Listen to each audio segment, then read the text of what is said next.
hear my trains in the background. But that just transitions me to my culture topic. Now, I know that we are in a place where we want to see and hear a lot of work being done to change the trajectory of our future. And I'm taking my time with this because, I don't want to speak over myself. I don't want to speak over my thoughts. I want to be very clear on how I see this and how I see things. And I don't want to mince my words. So have sat in meetings. I have sat on conference calls. I have looked at community pages from my neighborhood, from neighborhoods that surround me. I have listened to reporters on television talk about the conversations they have had with their Black friends, meaning Caucasian reporters. I have not had any of my friends who are white call me and ask me anything. But one thing that I've come to at the close of this week, after so much turmoil from across the country, we've seen the worst, I believe. It doesn't get much worse than what we have seen. So bad to where Sunday I couldn't even do my show. I was just emotionally drained. But it only got worse during the week. But I noticed that there was an outcrying of Caucasian people, of white people, asking Black people, what can they do to make it better?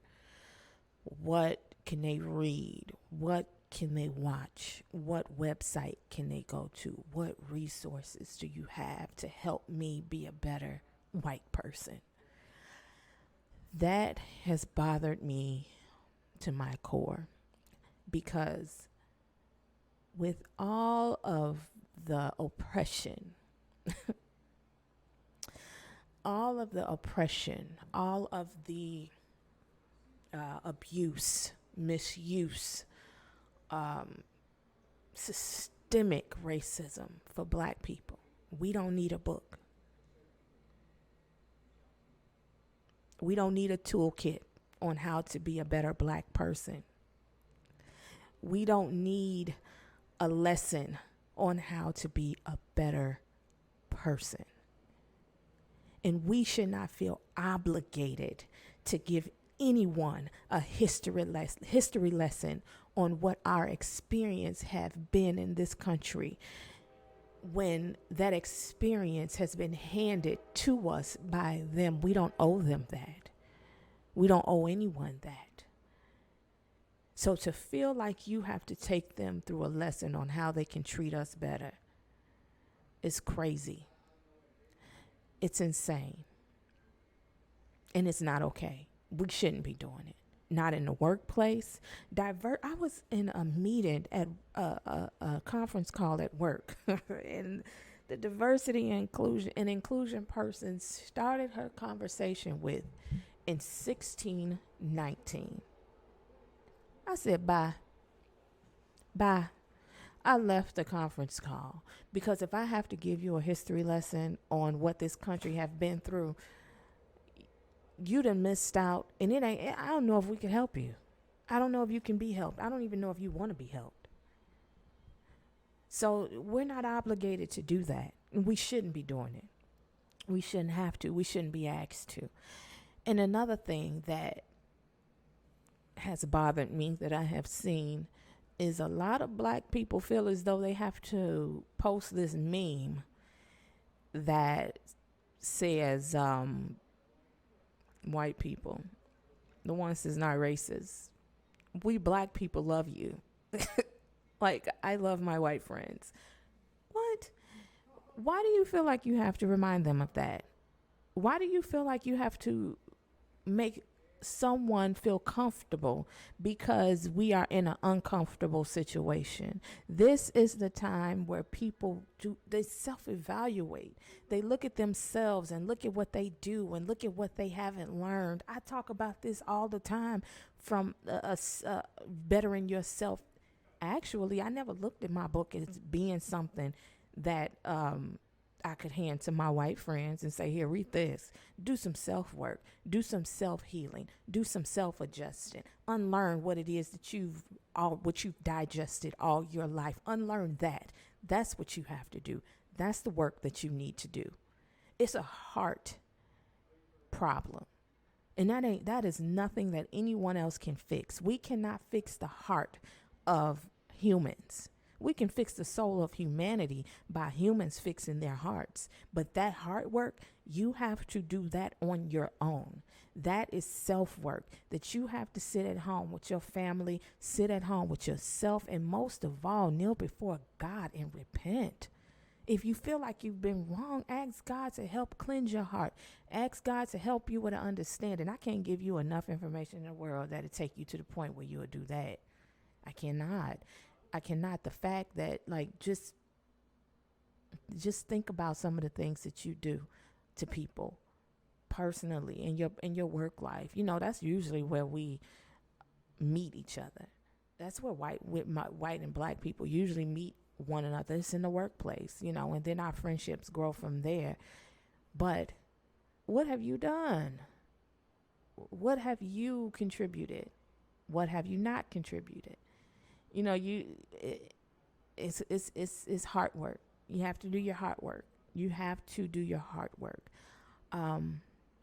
You have to address white privilege. You know, you have to deal with that. You have to you have to fall back sometimes.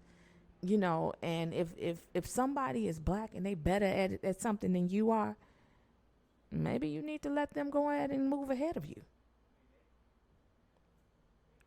I barely see that, you know, but it's hard work, like I said, and it's something that you have to work on as an individual person. And I just don't feel like black people have to feel responsible for teaching that. You know, you don't have to feel responsible for showing someone how to be a decent human being. And you don't have to remind them that you love them. You know, because that's what we're called to do anyway, especially if you're a Christian. We're called to do that anyway.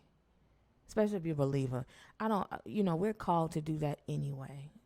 So that's how I feel about that.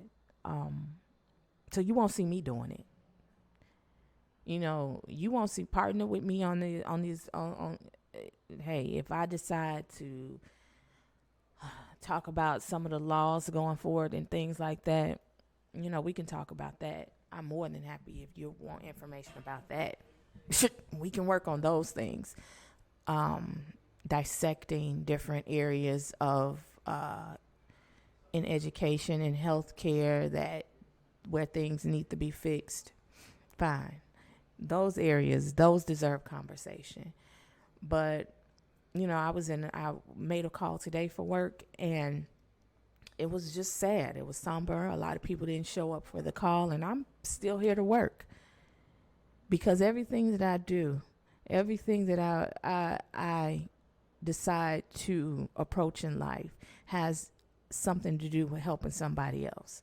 You know, there's purpose in it. I'm not doing it just for a check. You know, so I'm doing my job because I believe in I believe in the work that I do. I believe that I'm there to serve a purpose. My purpose ain't gonna stop. It's not. And so retreat, grieve, feel how you may. But the people that's been fighting, we're still gonna be here fighting. So when you're ready to jump on board and join the fight with us, we'll be here. But if you got to take time and learn what's going on, you're already behind, you know. So whatever. We're going to keep it moving.